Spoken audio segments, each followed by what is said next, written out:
Pet Tribe. I want to welcome you back to another episode of Conversations Over Coffee. So, on my last podcast, I was basically talking about recognizing toxic patterns.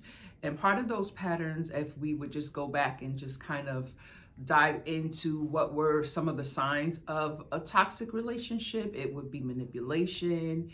It would cover areas of control where that person is like controlling what type of friends you have, where you can go, where you can't go, and things of like emotional manipulation as well, where they can feel as though if you're not doing what they want you to do, then they will start maybe like crying, or maybe they want to threaten to harm themselves just to control you. And that's manipulation, and we have to recognize it as that. And I have my talking points here because I'd be having so much content to cover, and I don't want to miss it by going off like somewhere else. I want to kind of stay focused in the vein of what we're talking about. And another trait could be jealousy. They're jealous of maybe even family members. They're jealous of friends. They really want to keep you in a place of isolation. And if you are the type of person who's alone, and maybe you don't have a lot of friends, that's an ideal situation for them. And sometimes you have to, watch for those signs, watch for those clues. But really, what I want to address, even though for us women, men as well, when we are, I would say, when we are looking for like a partner, the thing I would say is to really understand who you are, like as a person. What do you desire in a relationship, instead of just saying, I don't want to be alone. Because I think that when we say that we don't want to be alone, then we attract somebody into our life, and it's just saying, okay, well, now you're not alone, but this is not the person who you really want to be with. So we have to be more specific about what we desire in our life, even when it comes to the point of being lonely, because we can feel as though, well, I can be alone, but I'm not lonely. Okay. I can feel like, okay, yeah, I'm alone, but in this space, I'm comfortable. Like, because I'm getting to know myself, I'm getting to know what it is that I like, what it is that I don't like. Do you want to sacrifice yourself just to have a person in your life that is not treating you correctly? Like, why do we as women as well as men sacrifice who we are just for someone to say that they love us? But that love is based on conditions. So if you want to go ahead and grab your beverage to drink, these are the Coffee Over Conversation merch. I also have a t-shirt. So if you want to support the channel, everything will be linked in the description if you want to support the channel. Today I am not drinking coffee, I am drinking tea, because I'm trying to kind of catch this bug before it gets full blown. So I have a sore throat, so I'm drinking tea with lemon and honey. So, but whatever you feel comfortable with, whatever you want to come and sit down and have this conversation with, you can go ahead and grab your drink as we go ahead and get started. So yeah, so if you want to pull out a notebook and start writing down some of these notes that will help you, you can go back to it. And if you want to go deeper within this podcast, you can sign up to join my Patreon. The link is in the description as well. And on that channel is where I will come in and we will probably do a video chat on like probably like on a Sunday. And that way everybody's kind of like their downtime, and we can go through the questions together. We can talk about like different topics that I've already discussed within the podcast. Things that's really, making us make decisions over and over again that's not really helping us to become that better version of ourselves. And I want us as women to make better choices. I want to make better choices for myself. I don't want to choose a partner out of desperation. I don't want to choose a partner out of, let's just go down this list. I don't want to choose a partner out of desperation, right? I don't want to choose a partner out of fear of being alone.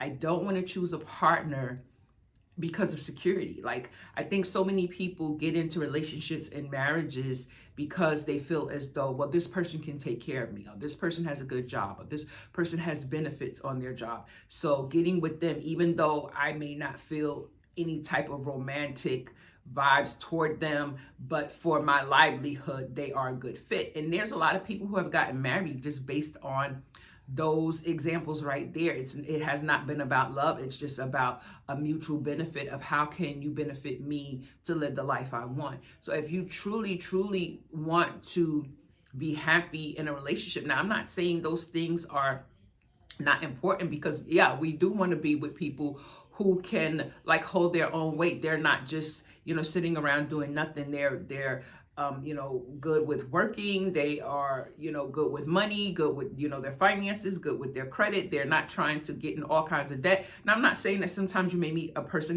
they're trying to repair their credit. They're trying to get on their feet. So we don't want to just strike people off the list just because they have, a few things that they're working on, because nobody's perfect. Everybody comes to the table with some type of issues.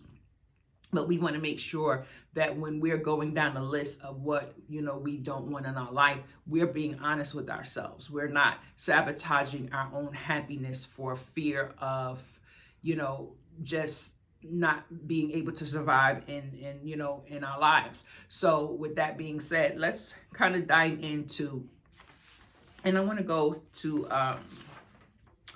let's talk about like, how do we break the cycle of toxic relationships? How do we approach that? Because if I look at it from my experiences of what I've been through, and I've been through a couple of toxic relationships that I just say, okay, something's wrong here, because I don't want to keep choosing the same person over and over again, right? And I'm sure you don't want to do that as well. But if we are in, let's just say that we're in a situation right now where we're with someone who is not benefiting us mentally, right? They're not benefiting us financially. Now, when I say financially, let me be very clear, because sometimes within a relationship, you can have one person that's the breadwinner, one person that's going out making the money, but you can have the other person who maybe is taking care of things within the home. Not that they're just lazy and not doing anything. There's things that they're adding that adds value to the relationship. They may be good with managing the money. They may be good with finding resources to help lower bills, to help, lower, grocery bills, things of that nature. So don't just write somebody off because at that moment in time, they're not bringing any finances to the table. But if they are a good fit for helping out within the home and helping out with other things, then that is something that can work together. But if you just find out that this person is just really has no goals, is just lazy, not trying to do anything, then that's basically, a red flag, and you don't want that in your life. So when we look at moving forward into what is, how do we break the cycle of moving into a toxic relationship, or even being in one, and understanding, now I'm understanding that because of like the things that I laid out to you, like the manipulation, the jealousy, the isolation, the control, emotional manipulation. So how we break the cycle of things within that, we have to start looking within ourselves. And I think that for me, once I start to understand, like, why do I keep allowing this to happen? Because one thing for me is I felt as though every year things would get worse, like every year, because I'd be like, God, like, why is it every year around a certain month that I feel like, like that situation just went next level bad, right? And I'm like, this is not something that's supposed to be like, this is not normal. This is not something that I choose to, have in my life. So how do I break this cycle? And what I had to understand for myself is there was fear there. And sometimes fear will cause us to be stagnant. Fear will cause us not to move forward, because we're trying to figure out, especially if some of you women who are at home when, raising children, and then we know the whole situation that happened with COVID. A lot of people lost their jobs and their livelihoods, and now maybe you had to take employment with lesser pay, and it's just really not a good thing for you, like a good fit for you, even if you try to like kind of move on and break away from this relationship, you're so worried about like how I'm gonna make it, how I'm gonna make ends meet. Like even if I have to relocate, how does that look like? What does that look like? And sometimes that can be so overwhelming. Like the thought of that, just thinking of that is so overwhelming that sometimes we just freeze and pause and just say, well, at least I know this place. You know, at least I know what to expect here, even though it's not good for your mental health, it's not good for your emotional health.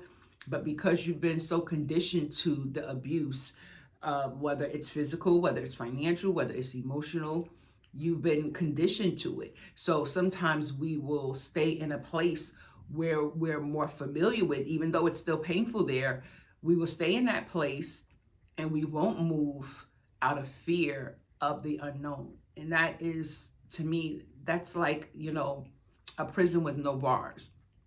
It's like a prison with no bars because I'm not happy where I'm at, but I'm afraid to move outward. Like it's like there's no bars, there's nothing holding me in this space. The only thing that's holding me is my fear. My mind is holding me in this place.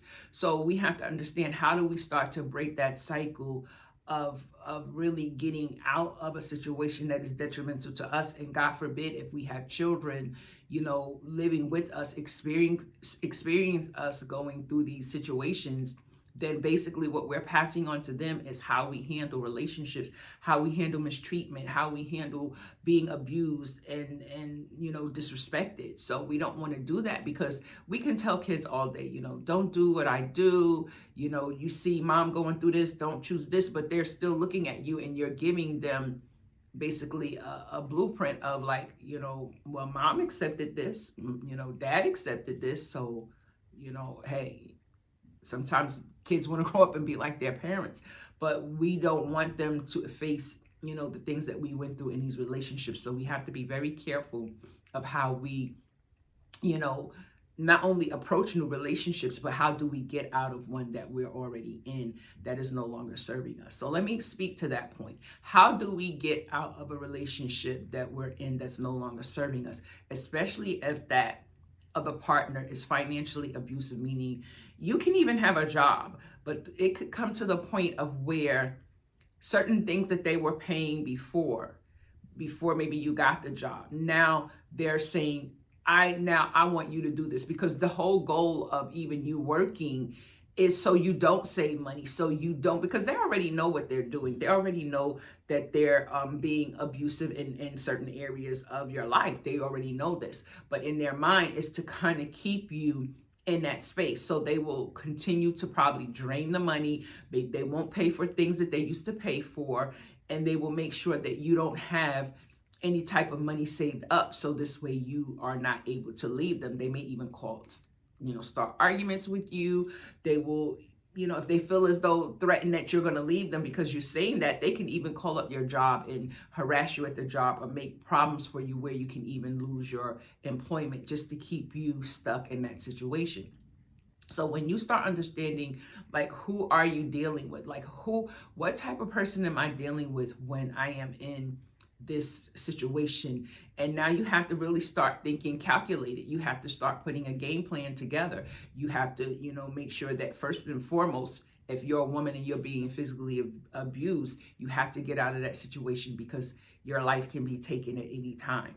So we don't want to play with that. But if you are with someone who's basically, you know, that mental thing, and that mental thing weighs on you very heavily, it carries it with you even after you've moved away from the person, because now that mental capacity is just, you know, so ingrained in trauma and anxiety that sometimes it's hard for you to even function and be around certain people, or you're just kind of feeling like you're off, like you don't have that confidence.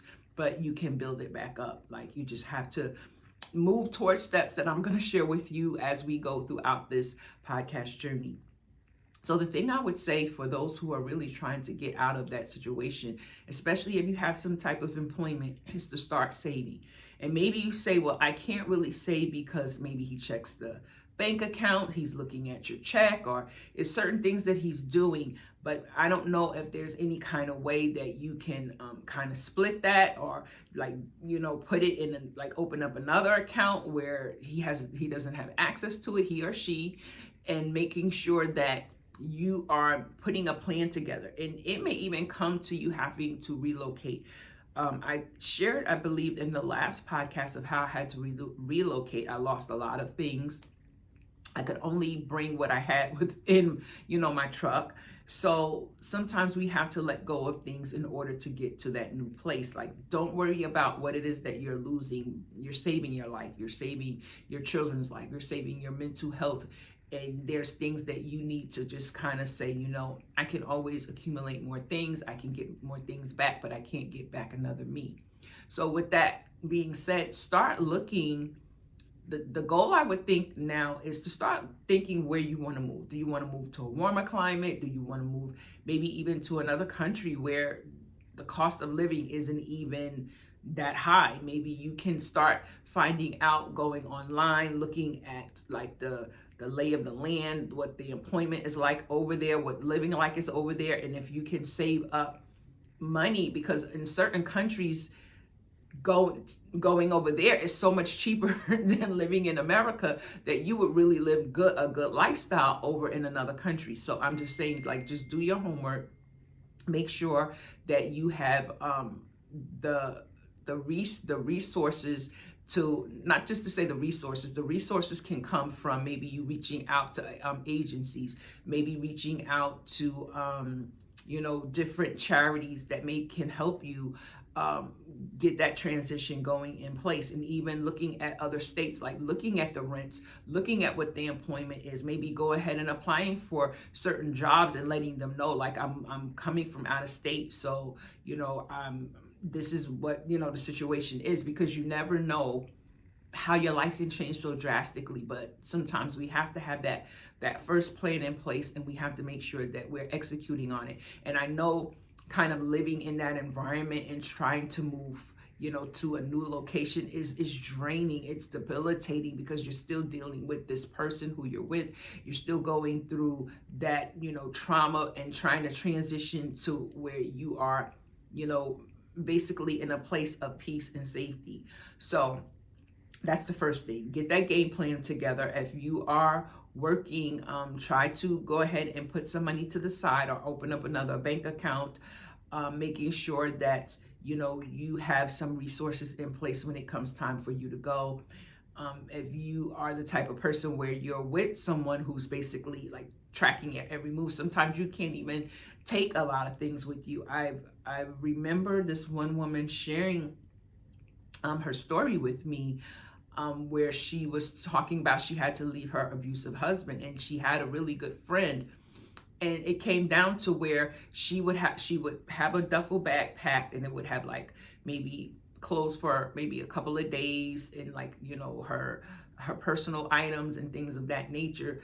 And she would keep it at her friend's house, so this way, if she had to just leave in a moment's notice, at least she would have some clean clothes to put on, or to go wherever she needed to go. So it can come to that point where it's just that that traumatic, where you just really have to go, and there's nothing that you can really take with you. And if that is the case, if you can just leave with the clothes on your back and hop on a plane, a train, a bus, or whatever, then sometimes that's what you have to do. And I know that even sounds more like fearful, because you're just like, okay, but you're leaving. You have to understand, you're moving away from an environment that no longer serves you. You're moving away from an environment that is already like breaking you. So to stay there and try to just thinking that this person is going to change, it's going to continue to not only cause you to lose yourself, but it may cause you to lose your life. So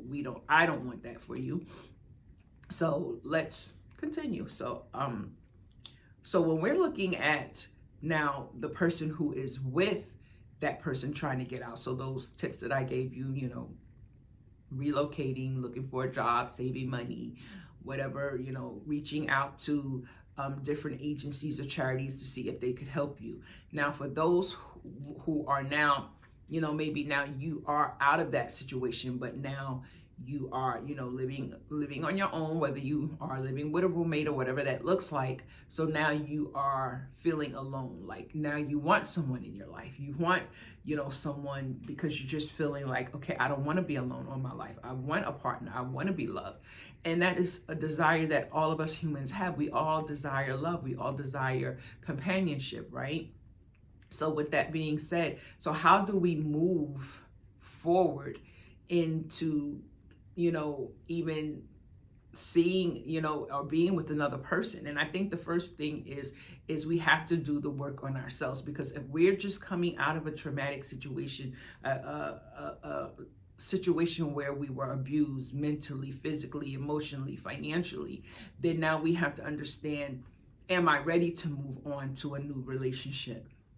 Am I ready to move on into a new relationship? Have I done any work on myself? Have I sought counseling? Have I, even I know with the price of, counseling, especially if we don't have the resources in our hands, it can be very pricey. So why not just go online, order books? If you don't even have the finances to order books, go to the library, find books on, helping you to overcome anxiety, helping you to overcome stress.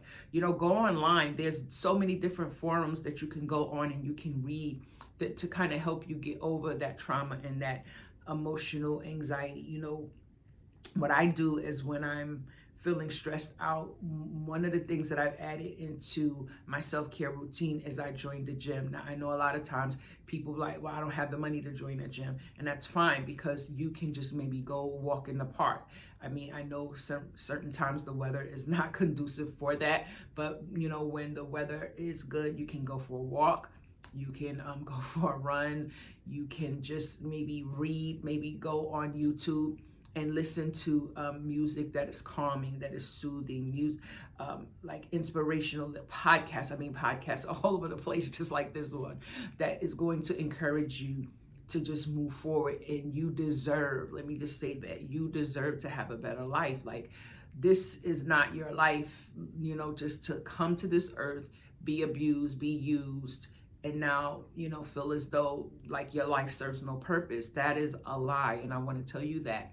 It is a lie. Your life has so much purpose. It has so much purpose for those out there who need your strength, who need your energy, who need so much that is inside of you. But if you stay in relationships or enter into relationships that don't serve you, you will never know the power that is within you. So I just want to help you to break those cycles and to notice them. So again, when we're coming out of a situation of being in toxic relationships, and now we want, to move forward in a relationship. And I'm going to just, be so transparent and honest, because, at a time you do get lonely. But then I had to realize and understand and saying, because of the trauma, because of the things that I've went through, am I able to move forward with this person? Am I always going to be looking at them as though, are they going to harm me? Because we can look at past relationships saying, well, this person presented themselves as this, or this person presented themselves as that. And this is why I say it takes time to build a relationship. Giving people everything about what you want and what you desire, like within like 10, 20 minutes of meeting them, or maybe a week of meeting them, is something that we should not do. Like, I'm not even going to tell you, I may tell you that, I'm no longer married, or I'm separated, or we're divorced, or, whatever, but I'm not going to give you all the particulars of what happened. Just know that the relationship didn't work out, because I'm not going to give another person ammunition to say, oh, well, I would never treat you that way. I would never do you this way. I would never do that. You're such a beautiful person. I wouldn't do that to you. Because basically, if I look back over my life, everybody said that, but they done the opposite of what they said, right? Because we know actions speak louder than words. So when actions speak louder than words, we have to hold weight. When we see someone do something out of character, and I wouldn't even say out of character, because it could be their character, but when we see something that raises a red flag, a lot of times we push it or we brush it away. Or they say something that's like a little bit off, and we're just, oh, they must have been joking. No. take note of that. Like, take note of that and see, like, and just kind of like, you don't have to announce every little thing that they do or say that you've caught. But when it becomes repetitive, when you start seeing a pattern, then that's something to say, no, I don't think I should move forward with this. And, be very vigilant about it. And I think that when it comes to, dating, that we should not be going over each other's homes. Like, that person should not even know your address. They should not know where you live.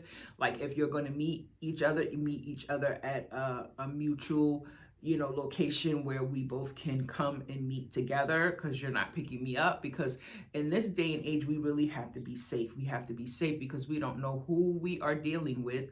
And if a situation goes left, we don't want that people to have access to harm us, because we're just so infatuated, or we just don't want to be alone, that we don't use wisdom in how we allow people to approach us and deal with us. So when you are looking to get into another relationship, make sure that you have worked on your mental, because that is going to be the most important thing, because of what has happened with you over the years of dealing with a person who was toxic, narcissistic, controlling, abusive, all of that, right? Because you need time to heal from that. And if you just want to jump back into a relationship just so you can feel loved, the first love should come from you. Let me say that again. The first love should come from you. You should love yourself enough to say, no, we're going to work on us. And that's what I have to say to myself. Like, Michelle, we're going to work on you. And I have books over here that I have like ordered, like Come Home to Myself. What is the other book? I forgot the name of the other book.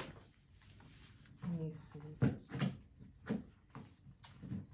I think I left it in my room, but it's about changing your mindset, how you think.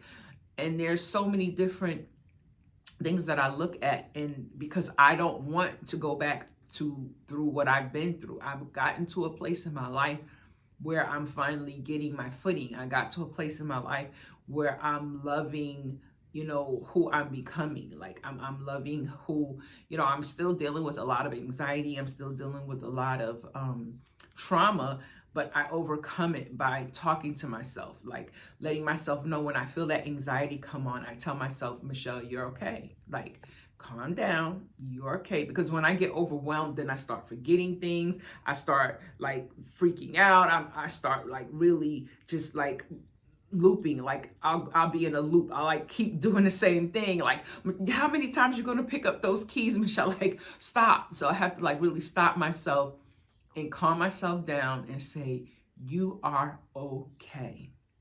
You're okay. And then once I realize that I'm okay, then I'm like able to just say, okay, now what is it that you need to do so you can stop being in this loop, right?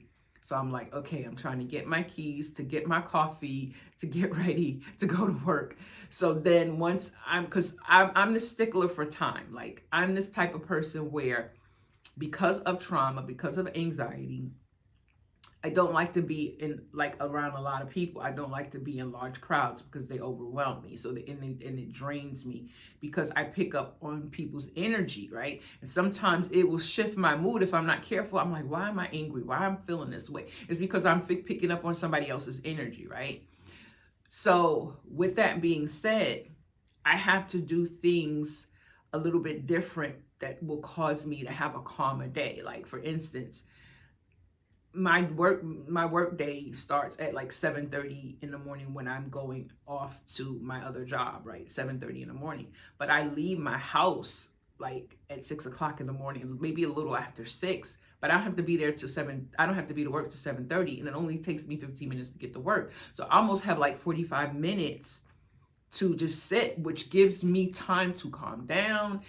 Not even to say calm down, it just gives me time to be present in the moment. It gives me time to like sit down, drink my coffee, if I want to listen to a podcast, if I want to read or something. So it gives me that time to really kind of like go into my day before I start work at 7:30. And then on my days off, I'm able to like, have time for my self-care, have time to record podcasts for you guys, and just do things that I love to do. So I'm getting into that place where Even if I'm going out, I try to go out early in the morning, like when stores open, so I don't have to put myself in places that cause me anxiety, if that makes sense. And I'm not saying this is going to be all my life. It may come to a point where now I'm able to go around a large crowd. I'm able to do certain things with a lot of people. But until that time comes, I'm working toward making sure that I'm good and my mental is good. So whatever it is that you need to do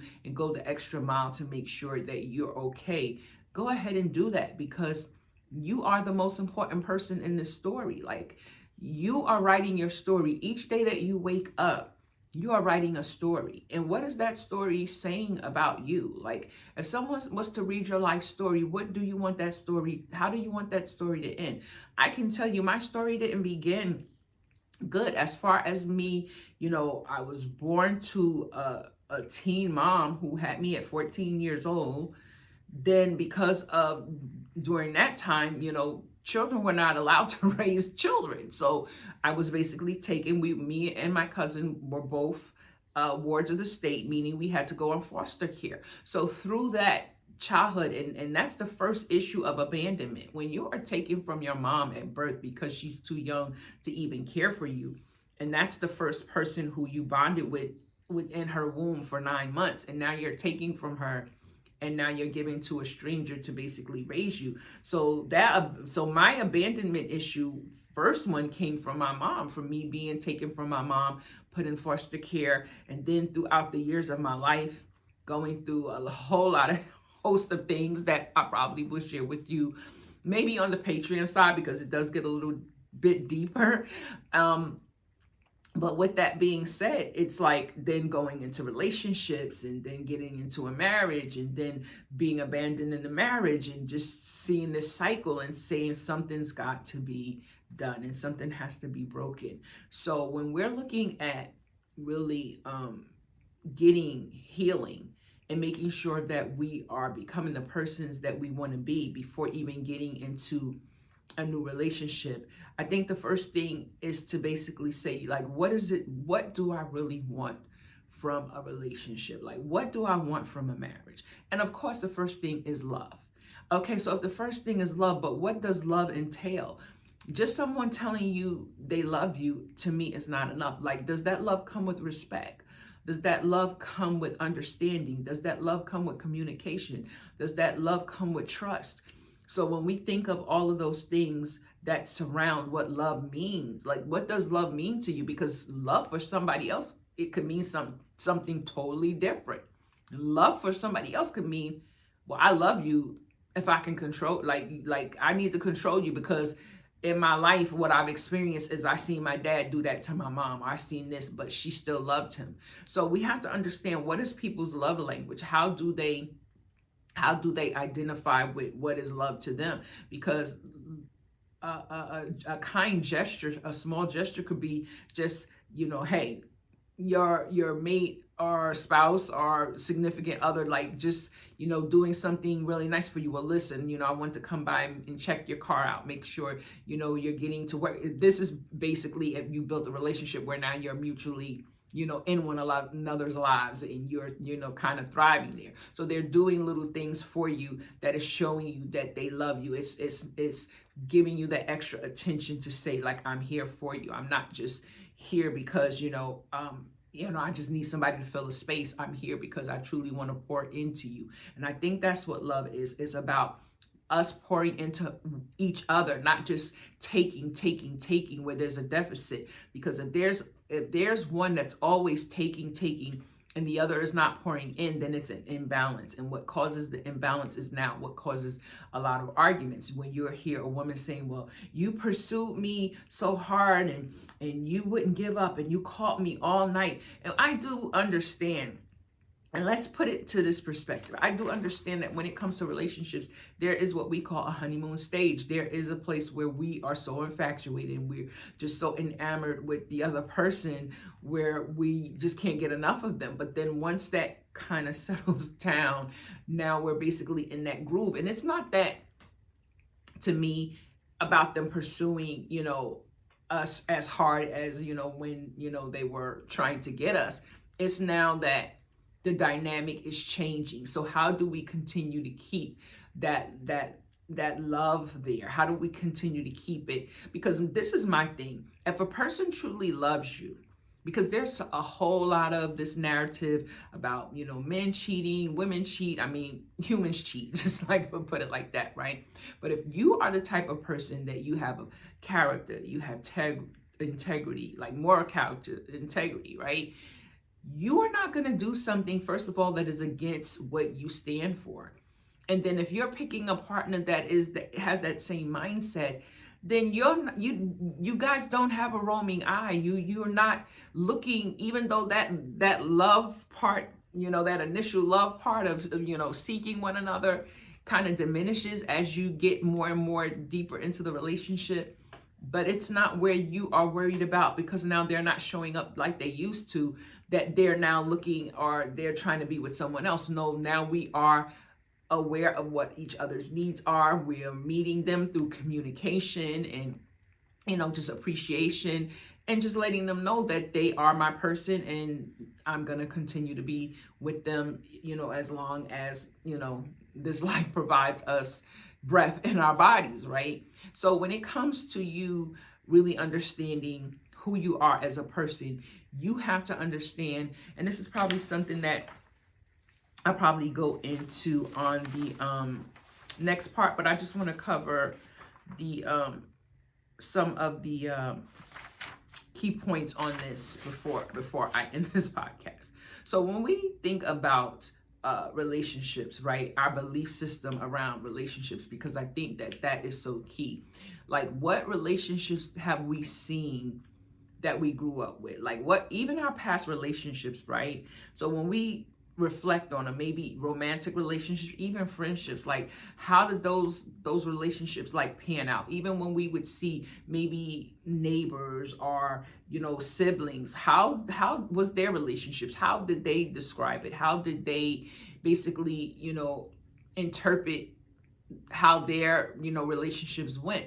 Because we have to understand what is our belief system when it comes to relationships. Do we think all relationships are hard? Because if we think, oh, I just don't want to be in it, relationships is too hard, marriage is too hard, then we're coming with a mindset that if I get involved with someone, it may be good in the beginning, but then it's going to get hard. Then we have set ourselves up to believe that, right? So we have to break mindsets. We have to break things that even we grew up with, believing that, well, life is supposed to be this way, but it really isn't. So when we come to the table of what a relationship is, it's basically two people really trying to coexist together based on their belief systems of what love is and what love isn't. And I think that's what we need to basically be asking the other person, like, what do you think love is? And yeah, we can come up over with trust, with no cheating. We can all say that. But your actions show. And again, once we see people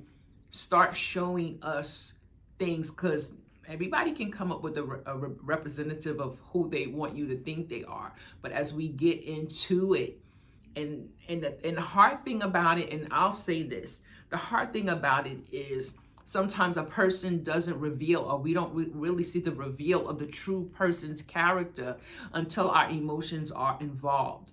And that is where now we make the decision to kind of ignore certain behaviors, because we have those emotions and the dopamine of the feelings of love and what we've experienced through that other person, even in sexual situations, to the point of where now we're making decisions based off of feelings instead of intellect. And I think we need to make sure that we are no longer allowing, because this person made me feel good in this situation, or this person did X, Y, and Z for me at this time that I needed it. Because sometimes that could be another issue. Well, they provided food for me, or they paid, half my rent when I didn't have it. So now we are stuck in that place of, now that they're showing who they truly are, well, they done this for me, so they're not that bad. Oh, they made me feel this good. I'm probably not gonna find this person. Or even, the sexual experience was so great that you feeling like I will never find another sexual partner like that.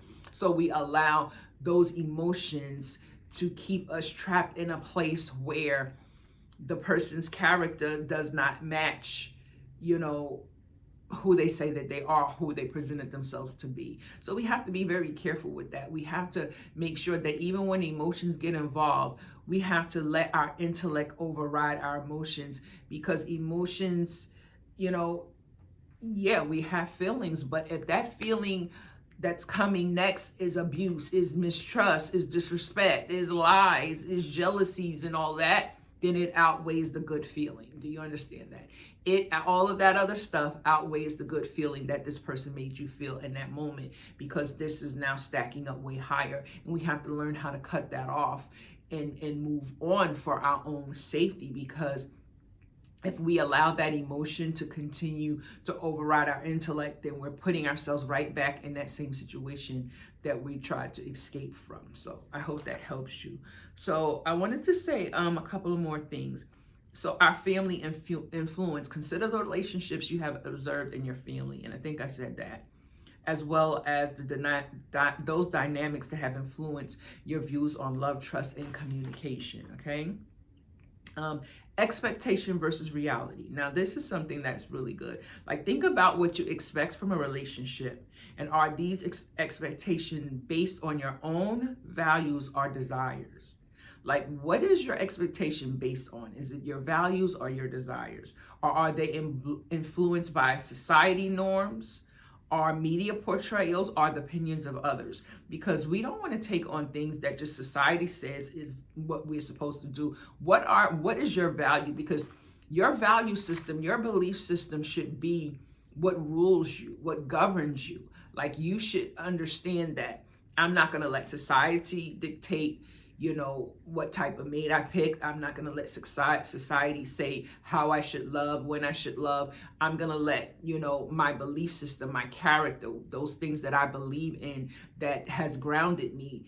I'm going to, even though we've been through abuse, and a lot of us who've been through abuse, because we're trying to please the other person, we stay too long. We're trying to find the good in them. We're trying to, like, well, I know there's good in them, so if maybe I just stick it out, they will see that I'm there to help them, at the expense of losing our own selves, right?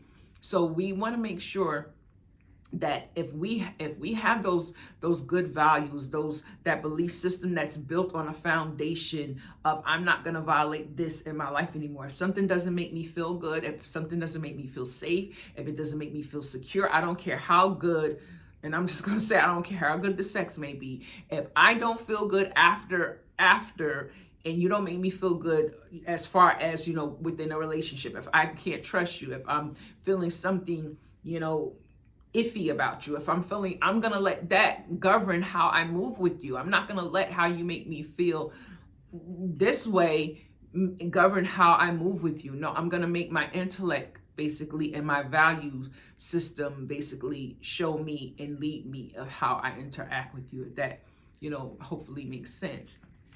So, also communication and conflict resolution. Reflect on how you communicate and resolve conflicts in relationships. Are there patterns or habits you'd like to change?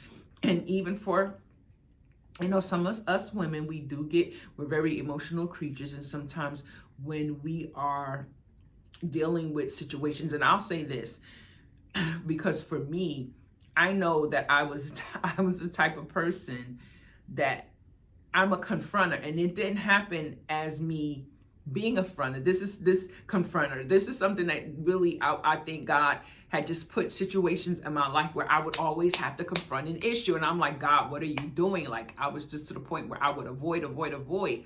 But it came to the point where he was like, no, you got to confront this. You got to confront this. So I would confront it. But then he started to show me ways that we can confront something, but it doesn't always mean we're going to get the feedback or the answer that we want at that time. And what I had to learn is, just because I'm confronting an issue at that time, I still have to give that other person time to process what I'm saying. And even if they just ignore it or doesn't even acknowledge it or, you know, address it again, it's basically that I had the forthright to even come forth and confront it. And then it's just showing me another part of your character. So even in those situations that we're always seeing the other person. We're seeing ourselves as well. But as women, sometimes we do have to have a patience when we're addressing something, because when we're going to that person, we're like, I want an answer right now. I want you to explain this to me right now, because we're trying to kind of figure it out so we can solve the problem.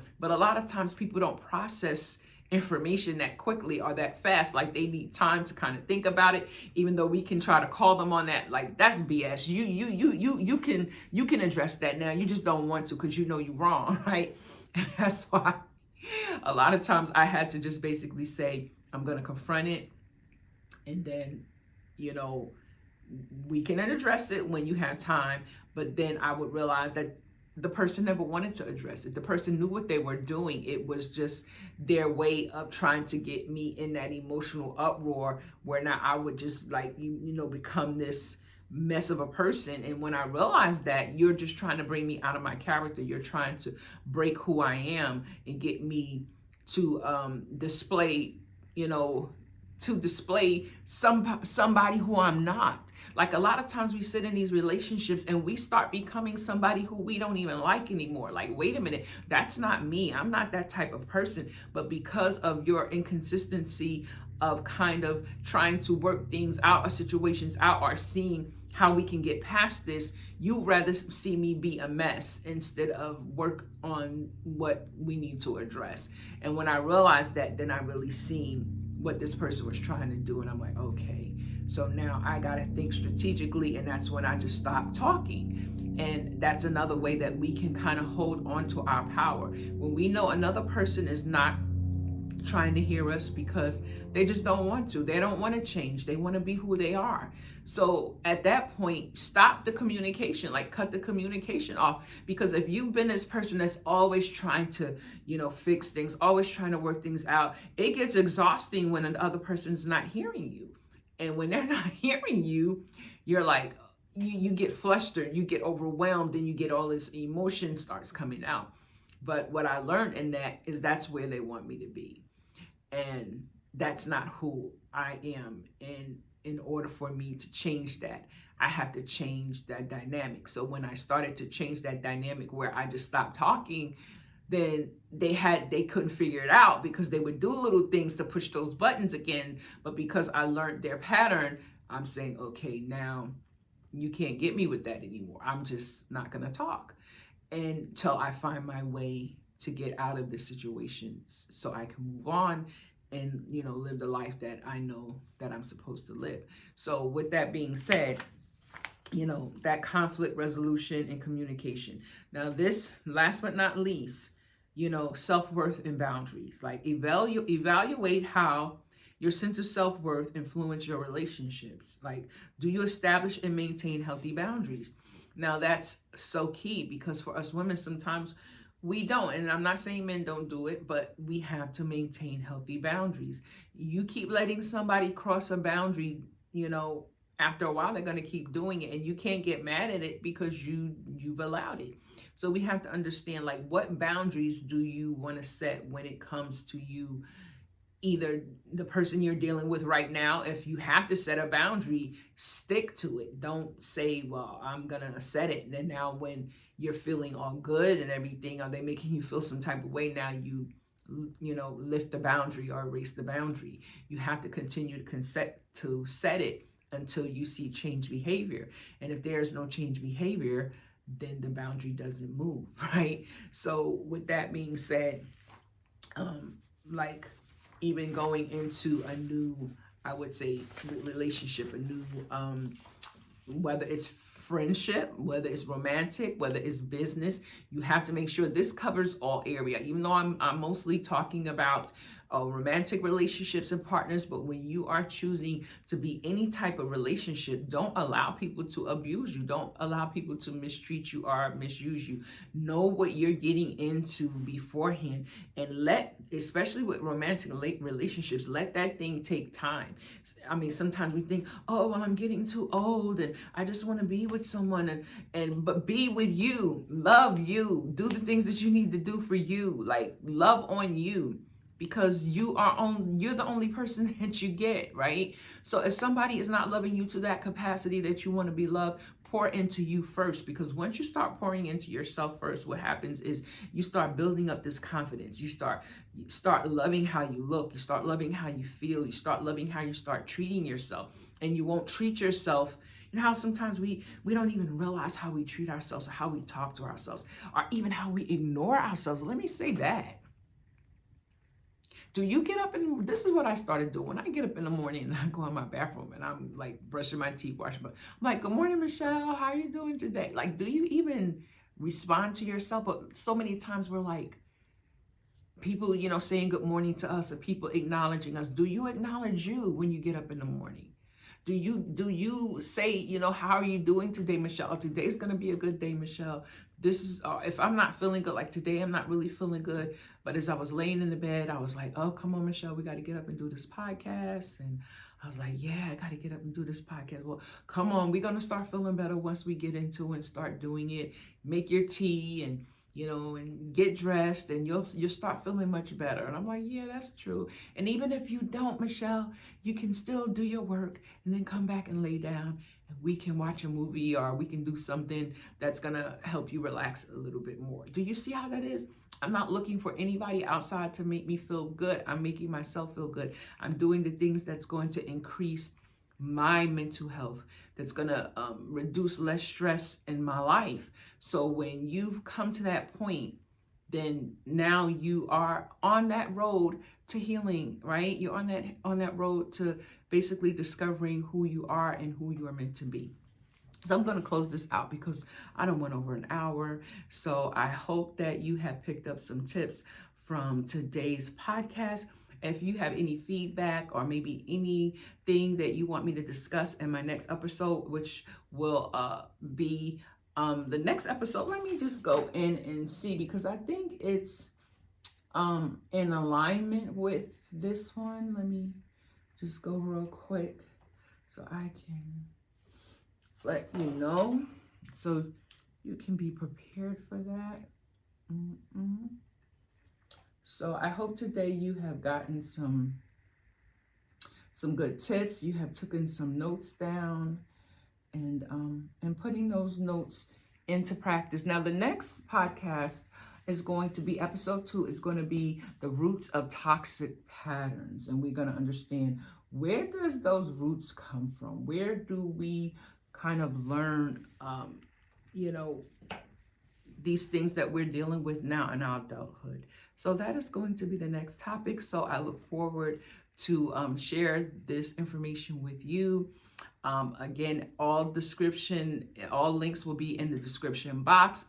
If you want to sign up for my Patreon, if you want to get merch, everything will be there. I'm also going to have some guides in the description box, something that's going to help you a little bit more to kind of uncover and discover how to just basically work on your mental and get you to that place where you are no longer surviving, but you're thriving. So thank you for joining me on today's podcast of Conversations Over Coffee. Please like, share, and subscribe and comment below, and I will be with you on the next podcast.